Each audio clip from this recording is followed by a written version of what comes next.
ദേവൻഗലേനായി വായിച്ചു കേട്ട ഭാഗം വിശുദ്ധ യോഹന്നാൻ എഴുതിയ സുവിശേഷം 10-ാം അധ്യായം 25-ാമത്തെ വാക്യം.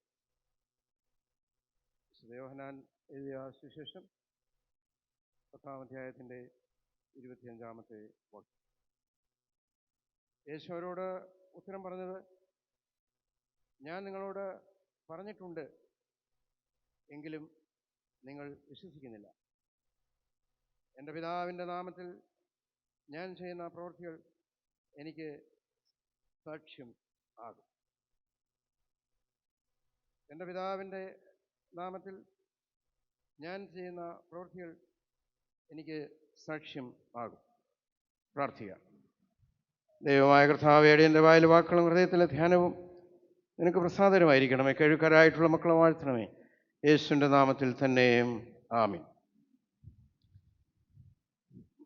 വിശുദ്ധ യോഹന്നാൻ എഴുതിയ സുവിശേഷം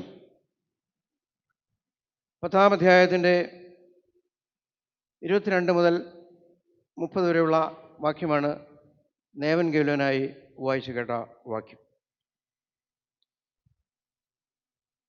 തൃത്വം സ്നേഹത്തിൻ്റെ കൂട്ടായ്മ എന്നുള്ളതാണ് ഇന്ന് സഭ പഠിപ്പിക്കുന്നത്. തൃത്വം സ്നേഹത്തിൻ്റെ കൂട്ടായ്മയാണ്. Fellowship of love.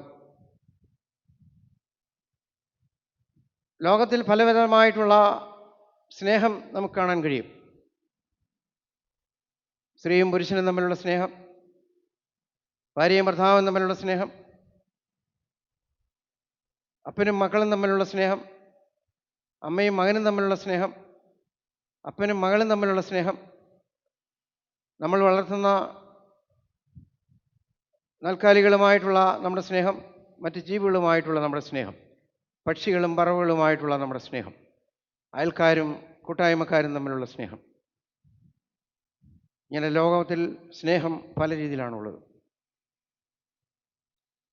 എന്നാൽ വിശുദ്ധ വേദപുസ്തകം പഠിക്കുമ്പോൾ കർത്താവുമായിട്ടുള്ള ബന്ധത്തിൽ ലോകത്തിലെങ്ങും കാണാത്തതായിട്ടുള്ള ഒരു സ്നേഹത്തെക്കുറിച്ചാണ് വിശുദ്ധ യോഹന്നാൻ എഴുതിയ സുവിശേഷം 3-ാം അധ്യായത്തിൻ്റെ 16-ാം വാക്യത്തിൽ എഴുതിയിരിക്കുന്നത്. തൻ്റെ ഏകജാതനായ പുത്രനിൽ വിശ്വസിക്കുന്ന ഏവനും നശിച്ചു പോകാതെ നിത്യജീവൻ പ്രാപിക്കേണ്ടതിന് ദൈവം അവനെ നൽകുവാൻ തക്കവണ്ണം ലോകത്തെ സ്നേഹിച്ചു. God's love to the world. ദൈവത്തിൻ്റെ ലോകത്തിലുള്ള സ്നേഹം, ദൈവത്തിൻ്റെ മനുഷ്യരാശിയോടുള്ള സ്നേഹം, അതിനേക്കാളും നല്ല വാക്ക് ലോകത്തോടുള്ള സ്നേഹം. സർവ്വജീവികളോടും മനുഷ്യരാശിയോട് മാത്രമല്ല, ലോകത്തുള്ള സർവ്വജീവജാലങ്ങളോടും മനുഷ്യരോടുമുള്ള ദൈവത്തിൻ്റെ സ്നേഹം. അതുകൊണ്ടാണ് അവൻ ലോകത്തെ സ്നേഹിച്ചു എന്നെഴുതിയിരിക്കുന്നത്. അതിന് ഗ്രീക്ക് ഭാഷയിൽ അഗാപ്പെ എന്നൊരു പദമാണ് ഉപയോഗിക്കുന്നത്. നിങ്ങൾ ബസ്സിലൊക്കെ യാത്ര ചെയ്യുമ്പോൾ ചില ചർച്ചിൻ്റെ മുമ്പിൽ എഴുതി വെച്ചിട്ടുണ്ട് അഗാപ്പെ ക്രൂസൈഡ്, അഗാപ്പെ പ്രസ് എന്നൊക്കെ എഴുതിയിട്ടുണ്ട്. God's love to the world എന്നാണ് അതിൻ്റെ അർത്ഥം. അതുകൊണ്ട് ലോകത്തിലെങ്ങും കാണാത്ത അഭേദ്യമായിട്ടുള്ള ഒരു സ്നേഹത്തെക്കുറിച്ചാണ് വിശുദ്ധ യോഹന്നാൻ എഴുതിയ സുവിശേഷം പഠിപ്പിക്കുന്നത്. സുവിശേഷങ്ങളിൽ ദൈവസ്നേഹത്തെക്കുറിച്ച് കൂടുതൽ വിവരിക്കുന്ന ഒരു പുസ്തകമാണ് യോഹന്നാൻ എഴുതിയ സുവിശേഷം. നമ്മുടെ വിശുദ്ധ കുർബാന എന്ന് പറയുന്നത് സ്നേഹത്തിൻ്റെ കൂട്ടായ്മയാണ്. ദൈവവും വിശ്വാസികളും തമ്മിൽ, യേശുക്രിസ്തുവും വിശ്വാസികളും തമ്മിലുള്ള പരസ്പര സ്നേഹത്തിൻ്റെ കൂട്ടായ്മയാണ് ഈ വിശുദ്ധ കുർബാന എന്നുള്ളത് നാം ഓർക്കേണ്ടത് ആവശ്യമാണ്. നമ്മുടെ ദേവാലയം നിലനിൽക്കുന്നത്, നമ്മുടെ സഭ നിലനിൽക്കുന്നത് കൂട്ടായ്മയുടെ അടിസ്ഥാനത്തിലാണ്. The basis of Christian life is fellowship.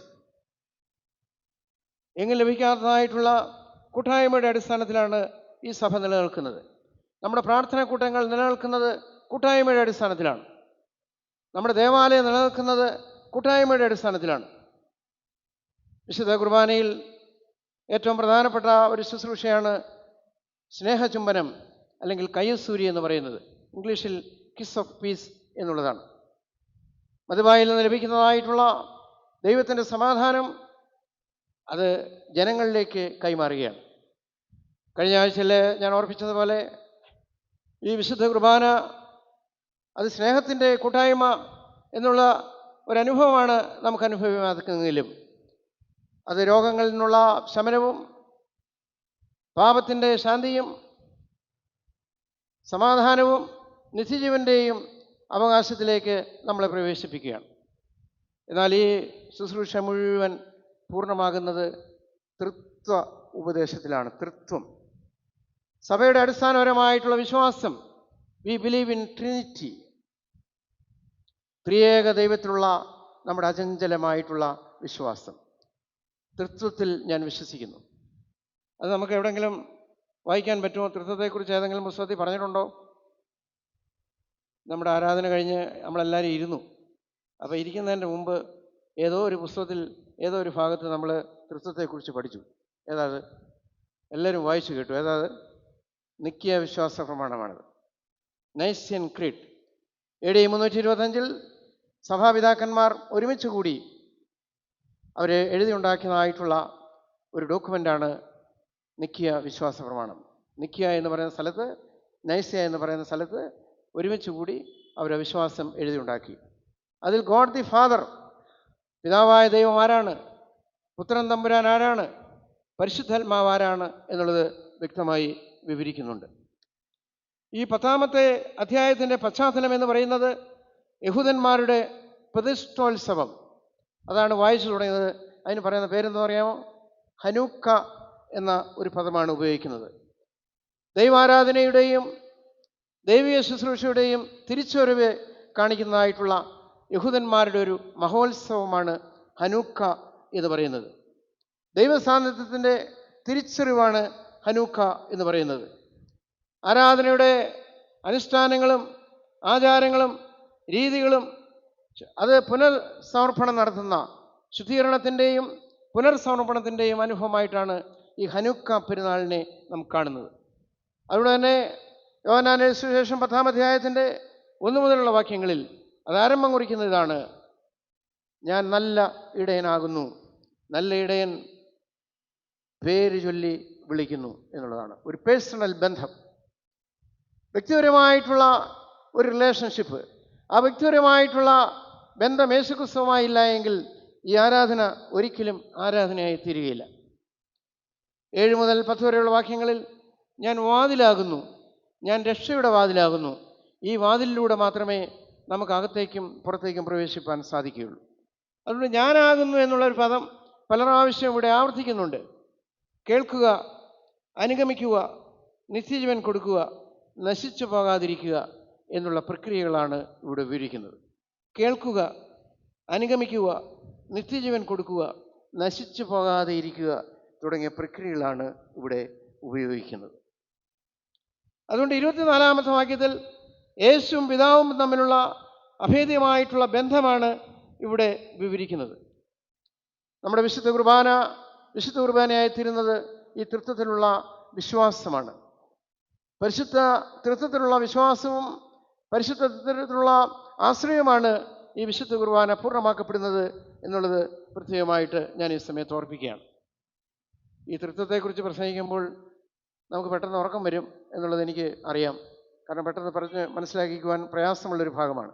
അതുകൊണ്ട് ആ 3-4 പോയിന്റുകൾ മാത്രം പറഞ്ഞ് ഞാൻ അവസാനിപ്പിക്കാം. നമ്പർ 1, തൃത്വം എന്ന് പറയുന്നത് പിതാവ്, പുത്രൻ, പരിശുദ്ധാത്മാവ്. ലോക സൃഷ്ടിയിൽ പിതാവായ ദൈവത്തെ കാണുന്നു. അത് നൈസൻ ക്രീഡിൻ്റെ ആദ്യ ഭാഗത്തിലുണ്ട്. പിതാവായ സർവശക്തനായ പുത്രനെക്കുറിച്ച് അവൻ ലോകത്തെ മരണത്തിൽ നിന്നും ശാപത്തിൽ നിന്നും ജീവനിലേക്ക് വീണ്ടെടുത്തു.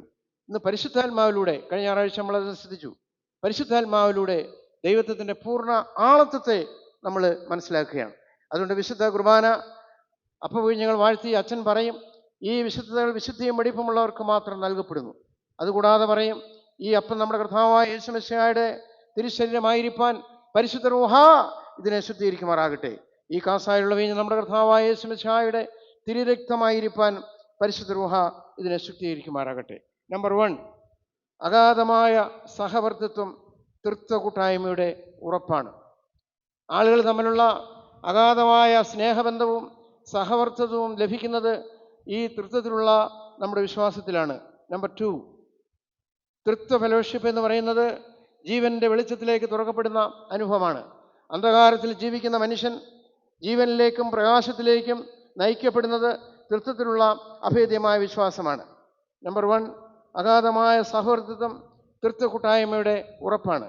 നമ്പർ 2, തൃത്വ കൂട്ടായ്മ ജീവന്റെ വെളിച്ചത്തിലേക്ക് തുറക്കപ്പെടുന്ന അനുഭവമാണ്. നമ്പർ 3, തൃത്വം പ്രപഞ്ച സൃഷ്ടിയും ദൈവിക പ്രവർത്തനവുമാണ്. The salvific act of God is continuing to participate in the salvific act of God. God created men in his own image. ലോകത്തിൽ ദൈവത്തിൻ്റെ സാൽവിഫിക് ആക്ട് രക്ഷാകരമായ ദൗത്യം തുടർന്നുകൊണ്ടിരിക്കുകയാണ്. അതിൽ പങ്കുചേരുന്നതിന് വേണ്ടിയാണ് മനുഷ്യനെ ദൈവം സൃഷ്ടിച്ചത്. എളമ്പപ്പള്ളിയിൽ ആരാധകരിക്കുന്ന എനിക്കും നിങ്ങൾക്കും ദൈവത്തിൻ്റെ ഉദ്ദേശം എന്താണെന്ന് ചോദിച്ചാൽ ദൈവത്തിൻ്റെ രക്ഷാകരമായ ദൗത്യത്തിൽ പങ്കുചേരുവാൻ വേണ്ടിയാണ്. പ്രപഞ്ച സൃഷ്ടിയും രക്ഷാപ്രവർത്തനവുമാണ് തൃത്വത്തിൻ്റെ ഉപദേശങ്ങളിൽ അടിസ്ഥാനം. നമ്പർ 4, തൃത്വം പരിശുദ്ധാത്മാ പ്രവർത്തനമാണ്. നമ്മളിപ്പോൾ യേശുക്രിസ്തുവിനെ കാണുന്നില്ല, പക്ഷേ യേശുക്രിസ്തുവിനെ കണ്ടുകൊണ്ടിരിക്കുകയാണ്. അതുകൊണ്ട് നിങ്ങൾ വളരെ ഭവ്യതയോടെ ഈ ആശീർവാദം വരെ ഇവിടെ ഇരിക്കും. എന്താണെന്ന് ചോദിച്ചാൽ അദൃശ്യനായ ദൈവത്തിൻ്റെ പരിശുദ്ധാത്മാവ് എൻ്റെ കൂടെയുണ്ട്. അതുകൊണ്ട് യേശുവിൻ്റെ സാന്നിധ്യം ഞാൻ അനുഭവിക്കുകയാണ്. തൃത്വം പരിശുദ്ധാത്മാവിൻ്റെ പ്രവർത്തനമാണ്. അഗാധമായ സഹവർത്തിത്വം തൃത്വ കൂട്ടായ്മയുടെ ഉറപ്പാണ്.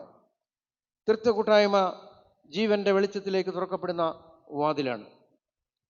പ്രപഞ്ച സൃഷ്ടിയും രക്ഷാപ്രവർത്തനവുമാണ് ദൈവത്തിൻ്റെ രക്ഷാകരമായ ദൗത്യത്തിൻ്റെ ഭാഗമാണ് തൃത്വം. തൃത്വം പരിശുദ്ധാത്മാ പ്രവർത്തനമാണ്. നമ്പർ 4, തൃത്വം ഐക്യത്തിൻ്റെ സ്രോതസ്സാണ്. ആളുകൾ തമ്മിലുള്ള ഐക്യവും ആളുകൾ തമ്മിലുള്ള കൂട്ടായ്മയും ഉറപ്പിക്കുന്ന അത് ഐക്യത്തിൻ്റെ കൂട്ടായ്മയാണ് തൃത്വം എന്ന് പറയുന്നത്. തൃത്വം ഐക്യത്തിൻ്റെ കൂട്ടായ്മയാണ്. യൂണിറ്റി. തൃത്വം ദൈവാനുഭവത്തെ ആഴപ്പെടുത്തുന്ന ദൈവിക മർമ്മമാണ്. ദൈവാനുഭവത്തെ ആഴപ്പെടുത്തുന്ന ദൈവിക മർമ്മമാണ് തൃത്വം. നമ്മുടെ വിശുദ്ധ കുർബാന ഒരു രഹസ്യമാണ്. അനേകർക്ക് ലഭിക്കാൻ സാധിക്കാത്ത, അനേകർക്ക് മനസ്സിലാകാത്ത രക്ഷയുടെ ഒരു രഹസ്യമാണ്. അതുകൊണ്ട് ക്രിസ്തുകീർത്തനത്തിൽ ഒരു പാട്ട് തന്നെ ഉണ്ടല്ലോ, രഹസ്യം രഹസ്യം എന്നുള്ളത്. പള്ളിയിൽ 200 പേര് കൂടുമ്പോൾ 50 പേര് വിശുദ്ധ കുർബാന കൊള്ളും, അല്ലെങ്കിൽ 100 പേര് വിശുദ്ധ കുർബാന കൊള്ളും. ബാക്കി ആളുകൾക്ക് മനസ്സിലാക്കാനൊക്കാത്ത ഒരു വലിയ രക്ഷയുടെ രഹസ്യമാണ്. ദേവാലയത്തിൽ 500 പേര് കൂടേണ്ട സ്ഥാനത്ത് 250-300 പേരെ കൂടുന്നുള്ളൂ. ബാക്കി ആളുകൾക്ക് ആ രഹസ്യം, ആ തൃത്വ രഹസ്യം മനസ്സിലാക്കുവാൻ സാധിക്കുന്നില്ല. ഇതിലൊരു വലിയ മിസ്റ്ററി അടങ്ങിയിട്ടുണ്ട്, വലിയൊരു രഹസ്യം ഇതിനകത്ത് അടങ്ങിയിട്ടുണ്ട്. തൃത്വം ദൈവാനുഭവത്തെ ആഴപ്പെടുത്തുന്ന ദൈവിക മർമ്മമാണ്.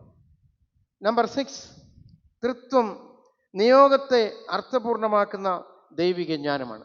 മർക്കോസ് സുവിശേഷം 1-ാം അധ്യായം 17-ാം വാക്യം വായിക്കുമ്പോൾ, എന്നെ അനുഗമിക്കുക, ഞാൻ നിങ്ങളെ മനുഷ്യരെ പിടിക്കുന്നവരാക്കും എന്ന് പറഞ്ഞു.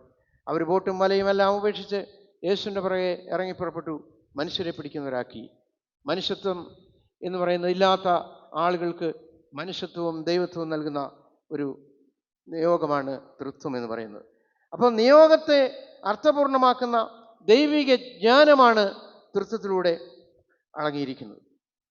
തൃത്വം ദൈവ സാന്നിധ്യത്തെ അടയാളപ്പെടുത്തുന്ന വിശുദ്ധ സംസർഗത്തിൻ്റെ അനുഭവമാണ്.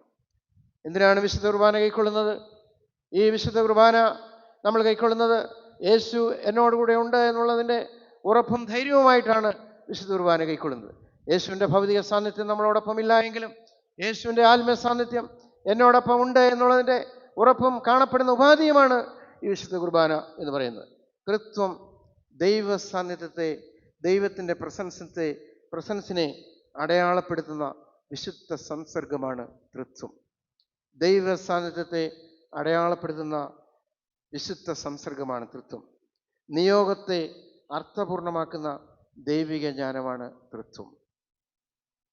ഇത് തൃത്വം ദൈവാനുഭവത്തെ ആഴപ്പെടുത്തുന്ന ദൈവിക മർമ്മമാണ്. തൃത്വം ഐക്യത്തിൻ്റെ സ്രോതസ്സാണ്. തൃത്വം പരിശുദ്ധാത്മാവിൻ്റെ വലിയ പ്രവർത്തനമാണ്. ചിലർക്കെങ്കിലും ചിലതൊക്കെ മനസ്സിലായി കാണും. കണ്ണുകളെ അടയ്ക്കാം, പ്രാർത്ഥനയ്ക്കായിട്ട് ഒരുങ്ങാം. ദൈവമായ കർത്താവേ, അവിടുത്തെ തൃത്വത്തിലൂടെ ദൈവത്തിൻ്റെ സാന്നിധ്യം അനുഭവിപ്പാൻ ഞങ്ങളെ ഒരുക്കുന്നത് കൊണ്ട് സ്തുതിക്കുന്നു. ഇതൊരു വലിയ സ്നേഹത്തിൻ്റെ കൂട്ടായ്മയാണെന്ന് ഞങ്ങളെ ഓർപ്പിക്കുന്നത് കൊണ്ട് ഞങ്ങളെ സ്തുതിക്കുന്നു. ഇത് സ്നേഹത്തിൻ്റെതാണ്, ഇത് ഐക്യത്തിൻ്റെതാണ്, ഇത് വലിയ നിയോഗമാണ്. ഇതൊരു വലിയ രക്ഷാപ്രവർത്തനമാണ്. പിതാവ്, പുത്രൻ, പരിശുദ്ധാത്മാവ് ഞങ്ങളോടൊപ്പം ഇടപെടണമേ. അവിടുത്തെ തൃത്വത്തിലൂടെ യേശുവിൻ്റെ സാന്നിധ്യം, ദൈവത്തിൻ്റെ സാന്നിധ്യം, ഞങ്ങളെക്കുറിച്ചുള്ള നിയോഗം ഞങ്ങൾ അനുഭവിച്ച് അറിയുന്നു. അതിനുവേണ്ടി ഒരുങ്ങി ജീവിപ്പാൻ, ഞങ്ങളെ തന്നെ ശുദ്ധീകരിച്ച് ജീവിപ്പാൻ ഞങ്ങളെല്ലാവരെയും ഒരുക്കുകയും ശക്തീകരിക്കുകയും ചെയ്യണമേ. യേശുവിൻ്റെ നാമത്തിൽ തന്നെയും. വിശുദ്ധ കുർബാനയ്ക്കുള്ളതിനായിട്ട് ഒരുങ്ങിയിട്ടുള്ളവർ